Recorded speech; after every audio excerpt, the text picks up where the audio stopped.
Well, good afternoon, everyone. Welcome, welcome, welcome to this incredible. Let me find the screen. Where's my screen? Where is Nicholas? There I he can see you, honey. is. You can see, but you know what? It's funny. I don't see you now. Where are you? You I'm trying sometimes to. have to hit the gallery view. So if you go It's into the upper so right funny. corner, there'll be like a gallery view. But sometimes this does happen once in a while. Hold on 1 second. There you are. There we go. Voila! Look Yay! at me. So let's record this as well. Welcome, welcome Thank you so everyone. much. Welcome, my sacred galactic brother, brother from many lifetimes. And you know what? It's okay that you were Michael's friend first, but I feel you're my ancient brother from many, many lifetimes. It's no We are problem. Star Family. We were just talking before we went live, for Totally, sure. totally. And how perfect. So today's the 18th of November. This is the 18th episode. I am so excited to have you I'm on. honored to be Welcome here. you. And Thank you, honey. welcome you, because it's for a while I've been wanting to have you on and for us just to do this galactic speed coming together union and of course divine time has its own sacred nectar, doesn't I it? am a hard person to schedule too. My schedule has been busy this summer, so I appreciate your sort of grace and letting me be ready and be present. This was a perfect timing. Exactly. It's always that beautiful collaboration because we feel like, okay, we have this figured out, yet the divine plan has its own divine timing. And you and I totally know about divine timing. Both of us have published book. We know what a pain that is. And Absolutely. past this, and you just have had your luminous ones coming up, which I see in that corner. Carefully placed here. Yes, I have another copy here. We'll talk later. But yeah, it really is a birthing process. And Yeah. for divine masculine, that's probably as close as you can get sometimes, is putting your heart and soul into something. You got to let it go and love it for whatever it is, right?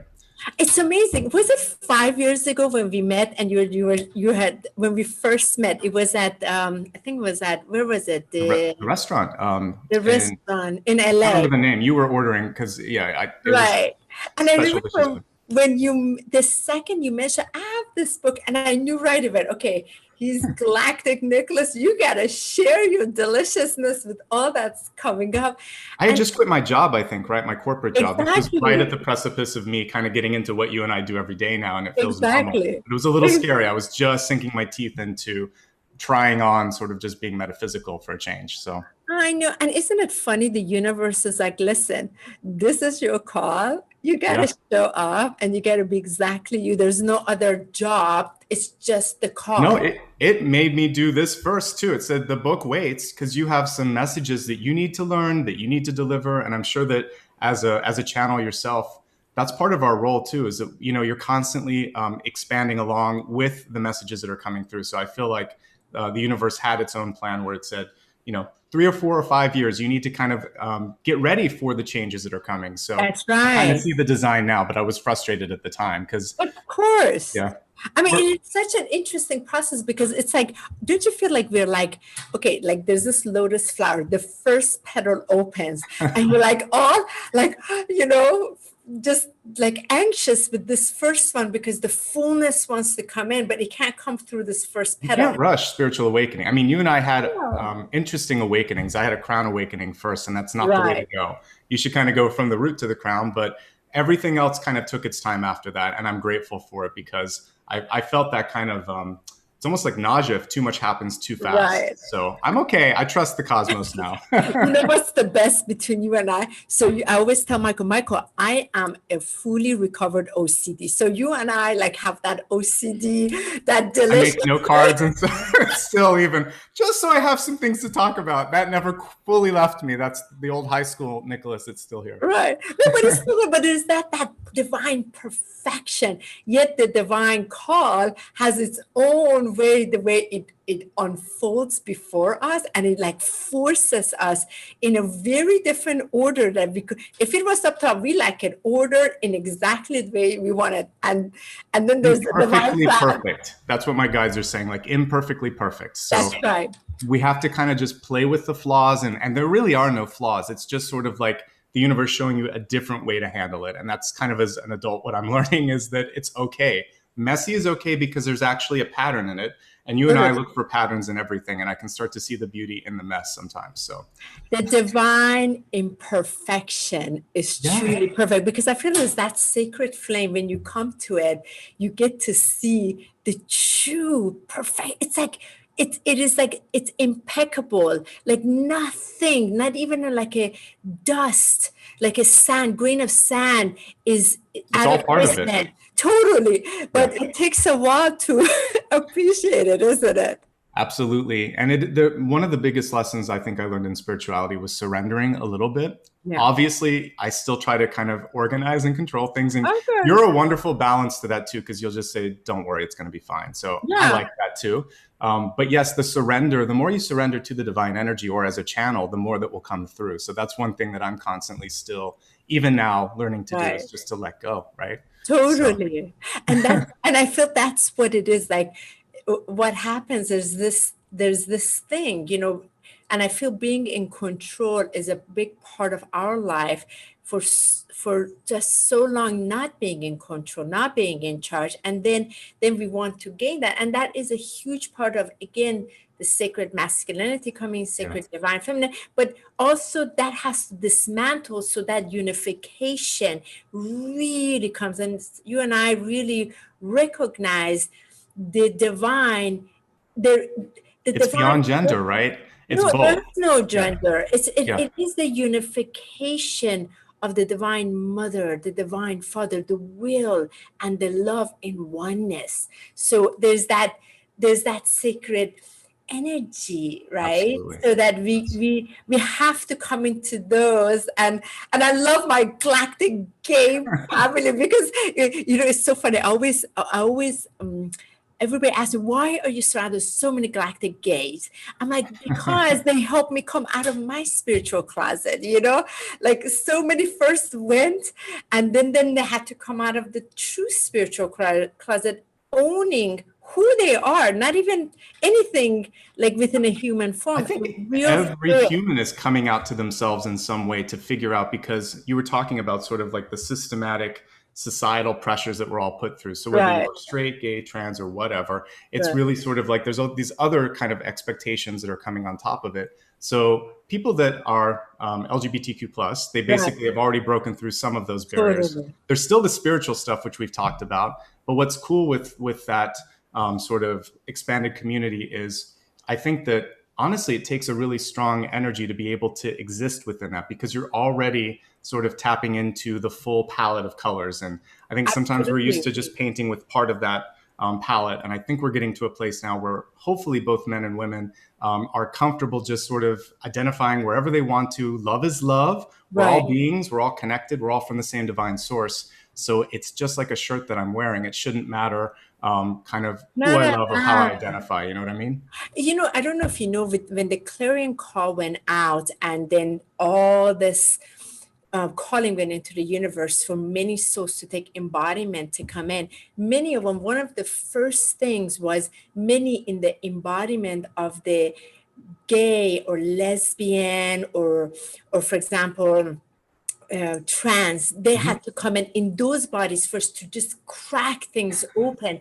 There's such a, like the Galactic Federation of Light actually speaks about that, how important that was. Then it was the ones in the feminine embodiment of the sacred feminine energy to then come next. Now we have the rise of the sacred divine masculine, because we all have gone through, now we have to hold up for the true sacred masculine to come. So it has been like this very important waves coming in. And those of us who came in with the indigo waves, oh darling, we had to roll the sleeve up, huh, Nicholas? Yeah, make some things happen.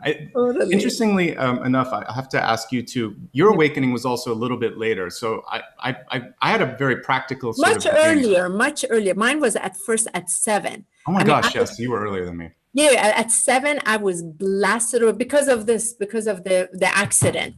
I need to And read your then, book, by the way. So plug yeah, Honey's we're book. Yeah. excited. And then that blasted me open. But then at 7, I didn't know. I came out of my body and experienced this, but I didn't know how to handle that at 7. But I was fully open. Yours was Fully. NDE. You had a near-death experience, right? Yeah, I mean, I came out of my body in the fatal car crash, and that's when open. I started communicating with extraterrestrials and angels, and I said the master. I was able to see everything clearly. So that's mine started at age 7, like like the moment, if you were to call it the exact moment. And yours was, I forget when it was. It was around 2008 or 2009, and it was precipitated by a death in the family, a lot of stress in my life, and then there was also some other things going on around me where basically my guides kind of stepped in and said, "You're asleep too long," and they woke me up very quickly, and it happened with a crown awakening for me. Oh, And yeah. so I was seeing everything that I needed to see, and it was I mean, although it wasn't NDE, it was almost overwhelming because I remember going out one time and just feeling the energy of everybody around me. And I had to go inside and kind of lay down. And Yeah. there was no textbooks. This is part of why I think you and I needed to write a little bit and share it. And we do the videos on YouTube and everywhere else, is because I needed something when I was kind of coming to terms with that. And what I was inspired to do was, instead of running away, I thought, I just need to learn, because ignorance is fear sometimes. And if you can just go into it with education and understanding and a curiosity, then it becomes exciting. And then spirituality becomes what it should be, kind of connecting to the divine, discovering yourself, learning, blossoming, opening.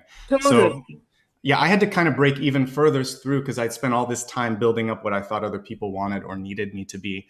And then all of a sudden my guides came in and said, no, you have to change now and fast. So that's basically been the past 10 years. I've been quickly changing and adjusting, quitting a job, doing a book, all of this. So, so in this next couple of minutes, tell us, like, your book is just out. Congratulations. You have a very successful YouTube channel with all your tarot readings. It's incredible. You're so amazing. Tell us where you're really focused now. How can people get a hold of you? You know, what is the service that you're offering for humanity right now, Nicholas?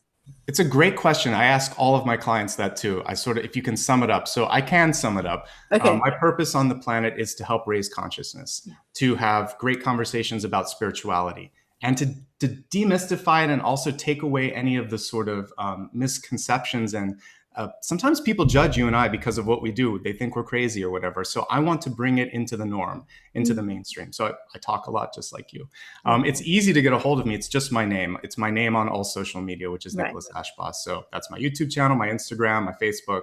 Google my name and you'll find me, and it'll be easy. The services that I'm doing, I'm having a lot of fun on YouTube. I'm trying to, again, get people past their blocks. That's what the tarot is really about. It's like light symbols, just like you channel it. So I channel messages, and then I also use that modality to the tarot to add to it. And I have long sessions for tarot readers. It's about an hour and 20 minutes for each sign, and then I do collective readings. And then I'll do one-on-one coaching just like you. So I hope to expand it to do some more speaking in the future. I'd love to be on radio talking about this and other things. And because again, I want to bring it out to a larger mass so that this is normal. I hope people realize it's normal to hear and feel and see what we're feeling. And if more people talked about it, the stigma would go away. So I guess that's part of my next phase, if that makes sense. That's beautiful. And I call it really, Nicholas, natural. The natural, when we are connected to our divine, to our truth, it's just our natural state. We are living spirit. I feel like it's not even spirituality anymore, because you just are. That's your living presence, the living truth. And there's nothing, you can't hide when you're in the presence of your truth. And I feel that's the most deliciousness that we get to experience. No, it's unconditional love. That's when I felt an angelic entity before. It was just love and acceptance and visibility. It saw all the way through me, but it also embraced everything that it saw. So I think that's us at our highest light if we can get there. Absolutely. Stop judging, right? Darling, we are totally galactic speed getting there. It's all so perfect. And I really want to thank you for taking the time in being, I told you it's just fast, easy. It was faster than I imagined it would be. You're totally right. Thank you so much, honey. You're welcome. And I'm going to post all your link on this YouTube channel. So everything is available people can easily get a hold of you. And really, thank you so much for, of course, coming on. Thank you for this 11/18 on the 18th of episode 2020. And also, thank you for answering the call. Really grateful to you. The higher call. It's just much respect for all of us that answered it and are rocking it. And figuring it out like the rest of, like, everybody's still a work in progress. So let's do this together. Let's support one another. Thank you for doing that here. And I'm glad to help you out as well. That's what we're all here on this planet for. We share the joy and deliciousness. I love you. Thank you so much. Love you too. Take care. Okay. Thanks to everyone that joined as well. And talk later. Hold on for me, Nicholas. One second, sweetie.